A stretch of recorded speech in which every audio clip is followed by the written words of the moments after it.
இது இனிதுங்க. இன்னைக்கு எங்கள் வீட்டு சமையல் தாங்க. சூடாக சாதம் வடிச்சிருக்கேன். அப்புறமேட்டா இன்னைக்கு மீன் குழம்பு தாங்க. சண்டே ஸ்பெஷலுங்க இன்னைக்கு. அதனால் இன்னைக்கு நல்ல மீன் குழம்பு பாருங்கள். மீன் போட்டு நல்லா மீன் குழம்பு வச்சுருக்கேன்.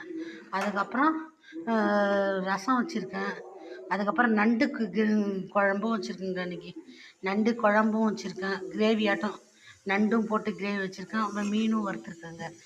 இந்த நண்டு குழம்பு தாங்க இன்றைக்கி சளி பிடிச்சிருக்குங்களா, அதுக்கு ரொம்ப நல்லாயிருக்கும்னு சொல்லிட்டு நண்டு கிரேவி வேட்டம் வச்சுருக்கேன் பாருங்கள். இது அப்படியே சாத்தில் போட்டு பேசுகிற மாதிரி கொஞ்சம் இதுவாக தாங்க வச்சுருக்கேன். நான் போட்டு சாப்பிட்ற மாதிரி கிரேவி மாதிரி கொஞ்சம் அதான் நண்டு இப்போ வறுக்க மாதிரி வறுக்கல, கிரேவி மாதிரி வச்சுருக்கேன் பாருங்கள்.